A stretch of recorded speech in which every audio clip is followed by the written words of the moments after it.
अस्सलाम वालेकुम, welcome to my YouTube channel healthy life factory. तो आज हम बात करेंगे कि रोज़े के दौरान पेशाब की जलन और इसके इलाज के बारे में। रोज़ा जो हमारे मज़हब में बहुत ही अहम इबादत है, इसके दौरान हमारा जिस्म सारा दिन पानी और खाने-पीने से रुका हुआ होता है। इस वजह से हमारे जिस्म में डिहाइड्रेशन की शिकायत होती है और अक्सर लोगों को पेशाब की जलन का मसला भी होता है।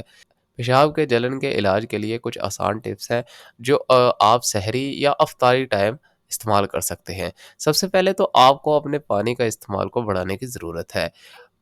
जब आप अफ्तारी करें तो उसके बाद 8 से 10 गिलास पानी आहिस्ता-आहिस्ता लाज़मी पिएँ, जिससे डिहाइड्रेशन की शिकायत कम होगी।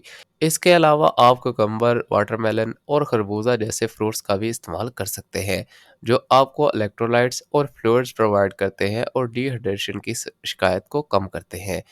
अगर आपकी पेशाब की जलन बहुत ज़्यादा हो रही है, तो आप अजवाइन का इस्तेमाल कर सकते हैं। अजवाइन में मौजूद थाइमोल पेशाब के रास्ते को ठीक करता है और पेशाब की जलन को कम करता है। पेशाब की जलन के लिए आप दही और खीरा जैसे फूड्स भी इस्तेमाल कर सकते हैं, जो यूरिन की एसिडिटी को कम करते हैं और पेशाब की जलन को भी कम करते हैं। तो ये थे कुछ टिप्स जो आप रोज़ों के दौरान इस्तेमाल करके पेशाब की जलन को कम कर सकते हैं। अगर आपको ये वीडियो अच्छी लगी तो लाइक एंड सब्सक्राइब लाज़मी कीजिएगा और आने वाली वीडियोज़ को देखने के लिए चैनल को सब्सक्राइब करना मत भूलें। शुक्रिया।